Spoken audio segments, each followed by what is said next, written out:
नवरात्रि का दूसरा दिन माँ दुर्गा के स्वरूप देवी ब्रह्मचारिणी को समर्पित होता है।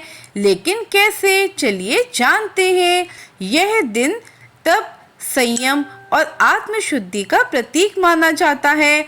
शास्त्रों के अनुसार माँ ब्रह्मचारिणी वह स्वरूप है जो ज्ञान, तपस्या और वैराग्य का संदेश देती हैं। उनका यह रूप हमें जीवन में संतुलन, धैर्य और आध्यात्मिक उन्नति की ओर प्रेरित करता है। देवी ब्रह्मचारिणी का उल्लेख मुख्य रूप से देवी भागवत पुराण, दुर्गा सप्तशती और मार्कंडे पुराण जैसे शास्त्रों में मिलता है। ब्रह्मचारिणी नाम दो शब्दों से मिलकर बना है।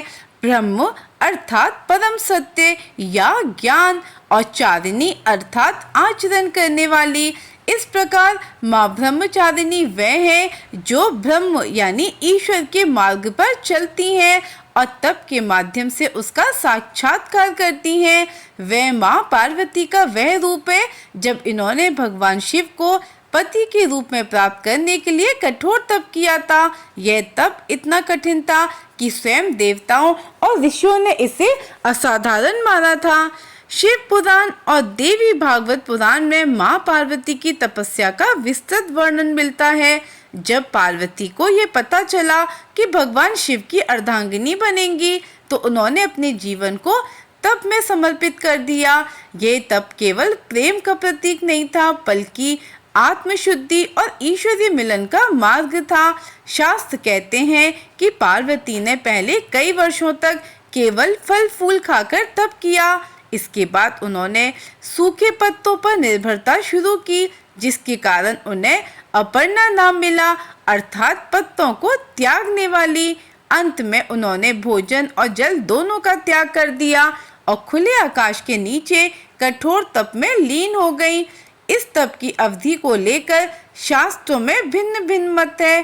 कुछ ग्रंथों में इसे 1000 वर्ष बताया गया है तो कुछ में इसे 3000 वर्ष। देवी भागवत पुराण में लिखा है कि इनकी तपस्या इतनी प्रचंड थी कि पृथ्वी, आकाश और पाताल तीनों लोग उनकी शक्ति से कांप उठे।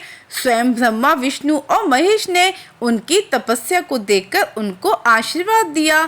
भगवान शिव भी उनके समर्पण से प्रसन्न हुए और उन्हें अपनी पत्नी के रूप में स्वीकार किया।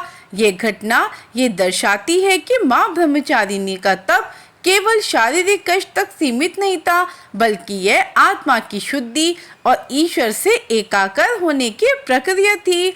माँ ब्रह्मचारिणी का यह स्वरूप कई प्रतीकों से युक्त है। उनके श्वेत वस्त्र ये संदेश देते हैं कि जीवन में शुद्धता और सादगी ही सच्ची शक्ति है।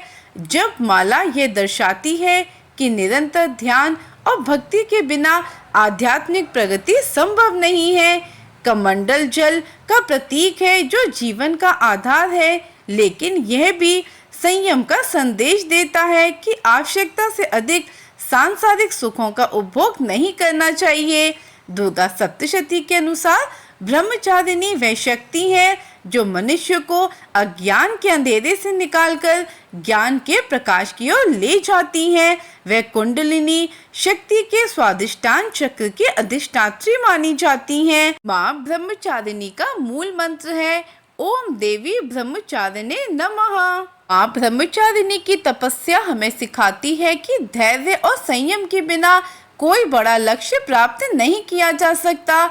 उनकी उपासना से विद्यार्थियों को एकाग्रता, सन्यासियों को वैराग्य और गृहस्थों को जीवन में संतुलन मिलता है। माँ ब्रह्मचारिणी नवरात्र के दूसरे दिन की अधिष्ठात्री देवी हैं जो हमें तप, ज्ञान और संयम का मार्ग दिखाती है। शास्त्रों में उनकी तपस्या, स्वरूप और महत्व का वर्णन हमें यही सिखाता है कि जीवन में कठिनाइयों का सामना करते हुए भी धैर्य और समर्पण के साथ आगे बढ़ना चाहिए। ब्रह्मचारिणी का आशीर्वाद हम सब पे बना रहे। जय श्री श्याम, जय श्री राधे।